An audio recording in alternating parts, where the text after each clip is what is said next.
शराबबंदी पर लेकर क्या कहना है? पर भी बोल दीजिए दो सर। आप देख रहे हैं बगानी 24 यहाँ जानना चाहते हैं, आपका नाम क्या पड़ेगा? एपी पाठक। श्री अमित शाह जी के यहाँ आने से क्या उद्देश्य है? गृह मंत्री जी अमित शाह जी आने के चंपारण की जो धरती है हमारी, उससे एक नया ऊर्जा पैदा हुआ है।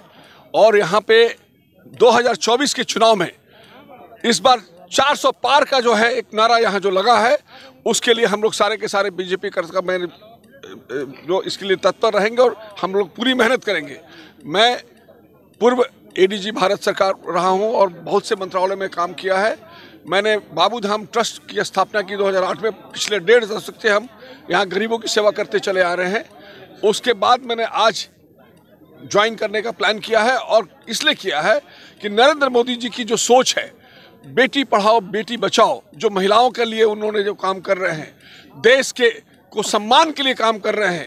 पूरे देश में आज के डेट में G20 में हमारा देश अध्यक्षता करने जा रहा है। सारे लोग आज के डेट में दुनिया हमारे भारत के लिए के सामने देख रहे हैं कि यूक्रेन वार हो चाहे कोई चीज़ हो, कि इसमें अगर मध्यस्थता करता है भारत ही कर सकता है। और इनकी सोच को ही मेरे को प्रभावित किया है और इसलिए मैंने इसको ज्वाइन किया है। मुझे तो यही लगता है कि मोदी एक आंधी है, नव भारत का गांधी है। यही सोच के लिए मैं इसको ज्वाइन किया हूँ। इसमें सबका साथ, सबका विकास और सबका प्रयास और इसमें सबका विश्वास, इनका जो नारा है, इसके लिए मुझे काफ़ी प्रभावित किया है।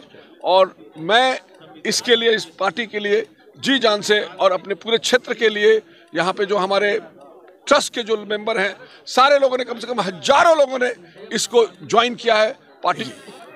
और उसी तरह जो भी बीजेपी की सरकारें हैं, इस तरह के जो हम लोग ने जो ऐसे इन्वेस्टमेंट आ रहे हैं, बिहार एक बहुत इस मामले में काफ़ी पिछड़ा हो चुका है। लॉ एंड ऑर्डर में भी पिछड़ा हो गया है, सब तरह से पिछड़ा हो गया है।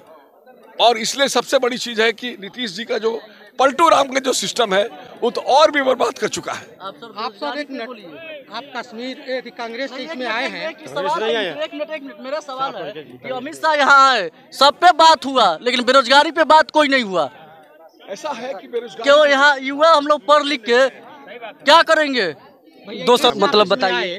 तो कांग्रेस में इतना समय गंवाने के बाद और आप एक हम कांग्रेस में ऐसे कोई थे नहीं, लेकिन हम कांग्रेस से जुड़े थे। सरकार में आप सचिव थे, तो जो प्रभाव आपको कांग्रेस से मिलना चाहिए था, वो न मिल के आप भाजपा की तरफ कैसे आकर्षित हो गए? देखिए, ऐसा है कि कांग्रेस एक परिवारवाद पार्टी है। हम लोगों ने इतना मेहनत किया, इतना कि जब समय आता है किसी को कुछ करने के लिए, उस समय वो लोग कुछ नहीं करते हैं।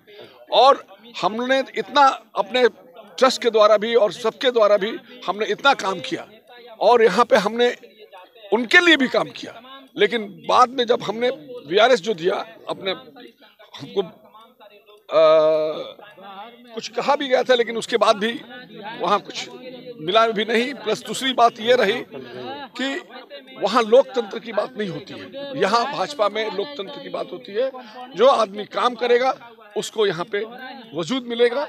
और इसीलिए प्लस मोदी जी की जो सोच है, इसीलिए क्योंकि मोदी जी का जो सोच है, आज के देश में हम जब विदेश में जाते हैं तो वहाँ लोग गौरव से भारत का नाम लेते हैं, बहुत ही गौरव से लेते हैं। और अभी विश्व गुरु बनने के कगार पे हम लोग आ चुके हैं। और धीरे धीरे, क्योंकि यूक्रेन वार हो रहा है, वहाँ भी हमारे की तरफ देखा जा रहा है कि भारत आकर के मदद करके इसको खत्म करेगा।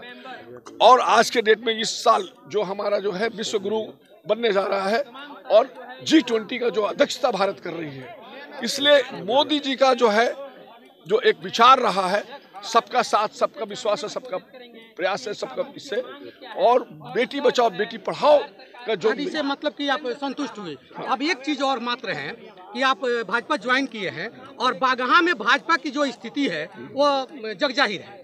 तो बागहा में आपके आने के बाद बागहा में एक मैंने आशा जगी है कि भाजपा फिर अपनी पैठ उसी तरह से बनाएगी।